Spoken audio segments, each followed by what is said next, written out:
시댁의 낡은 벽장 문을 열었던 그날, 제 완벽했던 결혼 생활은 산산조각이 났습니다.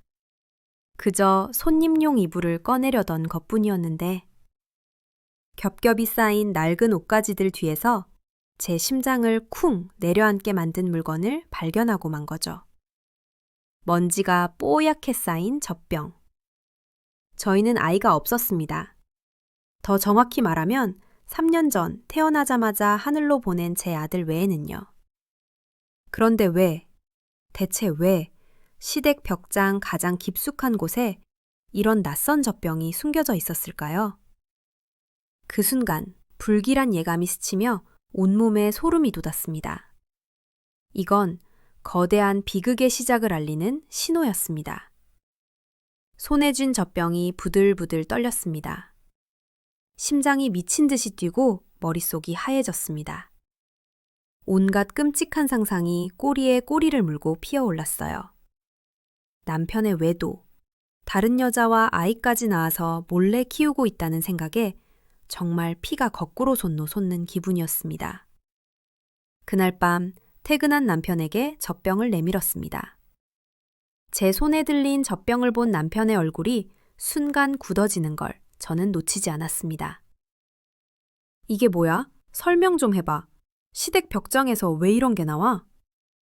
남편은 당황한 기색을 애써 감추며 어색하게 웃더군요. 아, 그거? 어머니가 아는 분 손주 잠깐 봐주셨다는데 그때 썼나 보지? 별것도 아닌 걸로 놀라기는. 너무나 태연한 거짓말. 하지만 그의 눈빛은 미세하게 흔들리고 있었습니다. 시어머니는 무릎 관절이 안 좋아서 오래 걷지도 못하시는 분이에요. 그런 분이 남의 아이를 돌봐주셨다는 건 정말 말도 안 되는 변명이었습니다. 그날 이후 시댁과 남편의 모든 것이 의심스러워졌습니다. 시어머니는 제가 갈 때마다 안방문을 걸어 잠그셨고 남편은 하루가 멀다 하고 야근과 회식을 핑계로 늦게 들어왔습니다. 어쩌다 집에 일찍 들어오는 날이면 늘 쓰던 섬유 유연제 향 대신 분유 냄새와 아기 파우더 냄새가 희미하게 배어 있었죠. 의심은 확신으로 변해갔고 저는 증거를 잡기 위해 혈안이 되었습니다. 주말에 시댁에 들렀을 때 시어머니가 잠시 시장에 간 틈을 타 안방문을 열어보려고 했어요. 하지만 문은 굳게 잠겨 열리지 않았습니다. 실망하며 돌아서려는데 바로 그 순간 안방 창문 너머로 아주 희미하게 환청처럼 아기가 칭얼거리는 소리가 들려왔습니다. 심장이 바닥으로 쿵 하고 떨어지는 것 같았어요. 그날 밤 남편과 크게 다퉜습니다. 당신 바람 피우지? 시어머님이랑 짜고 애까지 숨겨서 키우는 거 아니냐고. 제 고함에 남편은 기다렸다는 듯 버럭 소리를 질렀습니다. 미쳤어? 당신 아이 잃고 나서 제정신이 아니구나. 없는 사실까지 지어내면서 사람 좀 그만 괴롭혀. 적반하장도 유분수지. 저를 정신병자 취급하는 남편의 모습에 기가 막혀서 말이 나오지 않았습니다. 저를 바라보는 그의 눈에는 경멸과 짜증만 가득했죠. 지난 3년간 아이를 잃은 슬픔을 함께 나누며 서로를 보듬어주던 다정한 남편은 온데간데 없었습니다. 제 앞에는 그저 뻔뻔한 거짓말로 자신을 포장하는 낯선 남자만 서 있을 뿐이었어요. 하지만 포기할 수 없었습니다. 반드시 진실을 밝혀내야 했으니까요. 며칠 뒤 저는 남편 차에 몰래 녹음기를 설치했습니다. 그리고 며칠 후 녹음된 내용을 확인하던 저는 제 귀를 의심했습니다. 녹음기에서는 남편과 시어머니의 충격적인 대화가 흘러나오고 있었습니다. 어머니, 걔가 자꾸 의심해요. 어제는 안방문까지 따려고 했다니까요. 그러게 내가 조심하라고 했지. 애 울음소리라도 들었으면 어쩔 뻔했어. 3년이나 참았는데 조금만 더 버티면 되는데. 아니 근데 언제까지 이렇게 숨어 지내야 해요? 출생신고도 못하고 이게 뭐 하는 짓이냐고요. 시끄럽다. 네가 선택한 일이잖아. 그 독한 년한테서 우리 핏줄 지키려면 어쩔 수 없어. 민준이. 그 이름은 3년 전 제가 낳고 단 한 번 안아보지도 못한 채 떠나보낸 제 아들의 이름이었습니다. 온몸의 피가 차갑게 식는 기분이었습니다. 손끝에서부터 마비가 오는 것처럼 감각이 무뎌졌어요.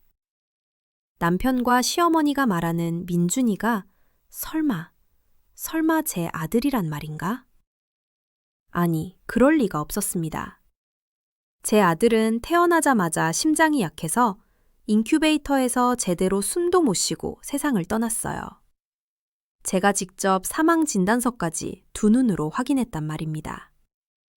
하지만 녹음기에서 흘러나온 대화는 끔찍한 진실을 가리키고 있었습니다. 머릿속이 뒤엉켜 제대로 생각할 수가 없었어요. 저는 거의 이성을 잃고 시댁으로 차를 몰았습니다. 초인종을 누를 생각도 못하고 문이 부서져라 두드렸습니다. 한참 만에 나온 시어머니는 저를 보고 기겁하며 문을 닫으려고 했지만 저는 그 틈을 비집고 집 안으로 뛰어들어갔습니다. 그리고 망설임 없이 안방으로 달려갔죠. 비켜! 당장 비키라고요! 저를 막아서는 시어머니를 뿌리치고 잠겨있던 안방문을 미친 듯이 흔들었습니다. 낡은 문고리가 힘없이 부서져 내렸고 문이 활짝 열렸습니다. 그리고 저는 보고야 말았습니다. 안방 구석, 작은 아기 침대에 누워 저를 동그란 눈으로 쳐다보는 아이를. 3살쯤 되어 보이는 남자아이. 저를 쏙 빼닮은 눈, 남편의 오똑한 코를 가진 아이. 그 아이는 틀림없는 제 아들, 민준이었습니다. 아이와 눈이 마주친 순간 세상이 멈췄습니다. 눈물이 폭포수처럼 쏟아져 내렸어요. 아, 살아있었구나. 내 아가 살아있었구나. 제가 아이에게 다가가려는데 뒤늦게 쫓아온 남편이 제 앞을 막아섰습니다. 여보, 제발 진정하고 내 말 좀 들어봐. 이 손 놔! 이게 어떻게 된 일이야! 내 아들이 왜 여기 있냐고! 당신들이 어떻게 나한테 이럴 수가 있어! 제 절규에 시어머니가 바닥에 주저앉아 울부짖었습니다. 네가 너무 독해서 그랬다. 네가 우리 민준이를 뺏어갈까 봐. 내 손주를 지키고 싶어서 그랬어. 시어머니의 말은 비수가 되어 제 가슴에 박혔습니다. 제가 독하다니. 아이를 낳고 몸도 못 추스른 채 아들의 사망 소식을 듣고 세상이 무너졌던 저에게 어떻게 저런 말을 할 수 있을까요? 그때 남편이 제 앞에 무릎을 꿇었습니다. 미안해, 여보. 정말 미안해. 아이가 태어났을 때 의사가 아이가 약해서 오래 살기 힘들 거래. 어머니가 그 말을 듣고는 아이를 이대로 보낼 수 없다고 하셔서 아는 의사한테 돈 주고 사망 진단서를 위조한 거야. 당신한테는 아이가 죽었다고 거짓말하고 몰래 데려와서 키우신 거지. 당신이 충격받을까봐 차마 말을 못했어. 변명, 끝없는 변명. 제 결혼 생활 전부가 거대한 사기극이었다는 사실에 숨이 막혔습니다. 저를 위했다는 그 말들이 너무나도 역겨웠어요. 저를 속이고 제 아이를 훔치고 지난 3년간 저를 철저히 기만한 이 사람들을 도저히 용서할 수 없었습니다. 저는 남편의 뺨을 힘껏 내리쳤습니다. 그리고 비틀거리며 제 아들 민준이에게 다가갔습니다. 아이를 품에 안는 순간 3년에 멈춰버린 시간이 눈물과 함께 터져나왔습니다. 저는 그 길로 아이를 안고 집을 나왔습니다. 뒤에서 저를 부르는 남편과 시어머니의 목소리가 들렸지만 돌아보지 않았어요. 곧바로 변호사를 찾아가 이 모든 사실을 털어놓았습니다. 변호사는 경악하며 이건 명백한 아동 유인 및 약취, 그리고 공문서 위조에 해당하는 중범죄라고 말했습니다. 소송은 빠르게 진행되었습니다. 남편과 시어머니가 꾸민 짓은 너무나 명백하고 잔인했습니다. 아이의 사망 진단서를 위조해준 의사는 돈 몇 푼의 의사 면허를 박탈당하고 결국 철창 신세를 지게 되었습니다. 시어머니는 재판 내내 자기 핏줄을 지키기 위한 어쩔 수 없는 선택이었다며 억울해했지만 그 누구도 그녀의 편을 들어주지 않았습니다. 남편은 마지막까지 제게 용서를 빌었습니다. 모든 게 어머니의 강압 때문에 벌어진 일이라며 자신도 어쩔 수 없었다고 매달렸죠. 하지만 저는 그 추악한 변명을 들어줄 수 없었습니다. 그가 어머니의 계획에 동조하고 3년간 저를 속여온 그 순간부터 그는 더 이상 제 남편이 아니었습니다. 재판 결과 이혼이 성립되었고 아이의 친권과 양육권은 당연히 제게로 돌아왔습니다. 남편과 시어머니에게는 아이에 대한 접근 금지 명령이 내려졌고 저는 상상 이상의 위자료를 받게 되었습니다. 그들이 제게 저지른 짓에 비하면 턱없이 부족했지만 그건 그들이 평생 짊어져야 할 죗값이니까요. 그로부터 몇 년이 흘렀습니다. 저와 제 아들 민준이는 이제 작고 평화로운 동네에서 새로운 삶을 살고 있습니다. 민준이는 엄마와 떨어져 있던 3년의 시간을 보상받으려는 듯 하루 종일 제 곁에서 떨어지지 않는 사랑스러운 아이로 자라주었습니다. 가끔 밤하늘을 보며 생각합니다. 만약 제가 그날 시댁 벽장을 열어보지 않았다면 저는 지금쯤 어떻게 살고 있을까요? 아마 평생 죽은 줄로만 알았던 아들을 그리워하며 저를 완벽하게 속인 남편 곁에서 불행하게 살고 있었겠죠.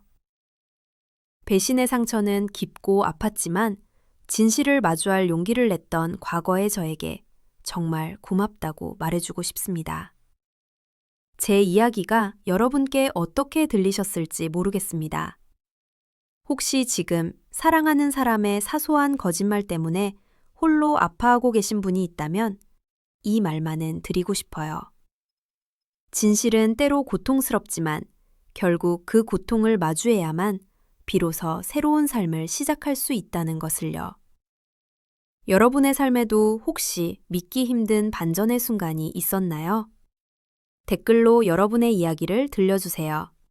그리고 제 이야기에 공감하셨다면 구독과 좋아요 부탁드립니다.